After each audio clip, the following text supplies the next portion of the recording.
Commodity market पर नजर डालते हैं और कमोडिटी मार्केट पर रणनीति बताने के लिए आज हमारे साथ केडिया सिक्योरिटीज के अजय केडिया जुड़ चुके हैं।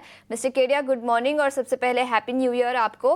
प्रेशियस मेटल्स मार्केट में 2024 में तो काफ़ी अच्छा उछाल करीब 24 से 26% का दिखा, लेकिन ट्रेडिंग के लिहाज से शॉर्ट टर्म में कौन से लेवल्स पर सोने और चांदी पर नजर रखें?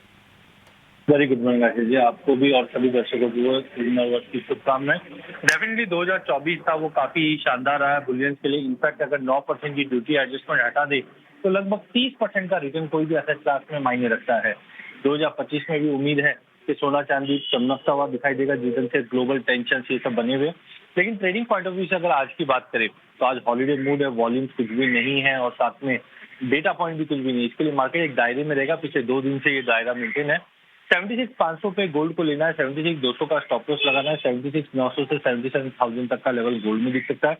वहीं अगर चांदी की बात करें तो चांदी में एज ऑफ नाउ चाइना से कोई नए अपडेट्स नहीं है। बेस मेटल में दबाव है, जिससे से चांदी थोड़ी सी अंडर परफॉर्मिंग जरूर है, बट 87,000 का अच्छा सपोर्ट है, वहां पे बाय कीजिए। 86,300 का स्टॉप लॉस लगाइए। लिमिटेड अपसाइड है, बट 88,400 88,500 तक का टारगेट देखने मिल जाएगा। तो सोने और चांदी दोनों पर खरीदारी की राय 76,900 तक के लेवल्स सोने पर और चांदी में 88,400 तक के लेवल्स नजर आ सकते हैं। लेकिन इसके अलावा नेचुरल गैस में पिछले कुछ दिनों में अच्छा उछाल दिखा है। विंटर ज़्यादा तेज़ हो सकती है, जिसके चलते नेचुरल गैस की डिमांड बढ़ी है, तो यहाँ पर क्या राय होगी? देखिए, नेचुरल गैस की अगर बात करें तो परसों हमने 17% का बड़ा जंप आते हुए देखा। कल नो डाउट 4% की गिरावट जरूर थी, बट जंप का जो कारण है वो 3 कारण है। पहला है पोलर वॉर्टेक्स, मतलब सीवियर ठंड होने वाली है, जिसकी वजह से हीटिंग डिमांड बढ़ेगी, ये एक सपोर्टिव है। सेकेंडली, जो रशिया और यूरोप के बीच में जो पाइपलाइन है वाया यूक्रेन, ये शट डाउन कर दी गई है क्योंकि कोई भी नए रिन्यूअल्स नहीं हुए हैं, जिसकी वजह से कंसर्न है सप्लाई को लेके। तीसरा, जिस ढंग से हम देख रहे हैं कि जियोपॉलिटिकल टेंशन बढ़ा हुआ है, तो तुर्की और कतार से ये लाइन मूव आउट होनी चाहिए, बट वहां पे भी कोई सहमति नहीं बैठी है, जिसकी वजह से ये रैली आई थी। कल हमने थोड़ा प्रॉफिट बुकिंग देखा है। आज भी बाय ऑन ड्रॉप की रणनीति बना सकते हैं, क्योंकि इतनी बड़ी रैली के बाद थोड़ा कंसोलिडेशन होना चाहिए। तो मुझे लगता है 295 तक का एक बेस बनेगा, 295 के करीब लेना चाहिए। 280 का स्टॉप लॉस रखिए, वापस प्राइस 320 तक का लेवल दिखा देगा। तो ये रणनीति नेचुरल गैस पर 12 से 13% के उछाल के बाद कल 7.5% की गिरावट दिखी। लेकिन मिस्टर केडिया, इसके अलावा ब्रेंट क्रूड कच्चे तेल पर आपकी क्या राय होगी?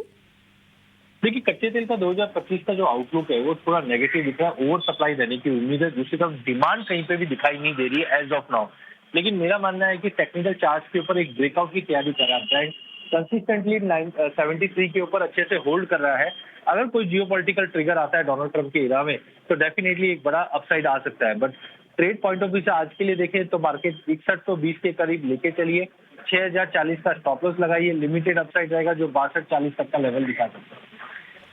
और बेस मेटल्स पर क्या राय होगी? पिछला हफ्ता काफ़ी वॉलेटाइल था, तो अब बेस मेटल्स पर ट्रेडिंग के लिहाज से कहाँ पर आपकी नज़र होगी?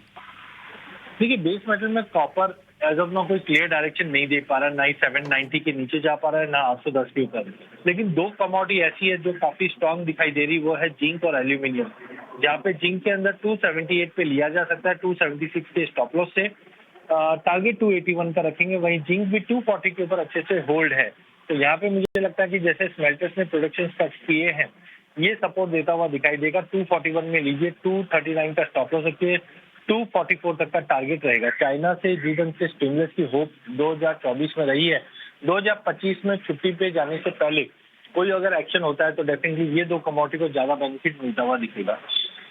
तो जिंक और एल्यूमिनियम दोनों पर खरीदारी की राय। एल्यूमिनियम पर 244 तक के लेवल्स नजर आ सकते हैं। मिस्टर केडिया, बहुत बहुत शुक्रिया समय निकालकर हमारे साथ जुड़ने के लिए और कमोडिटी मार्केट पर अपनी रणनीति बताने के लिए।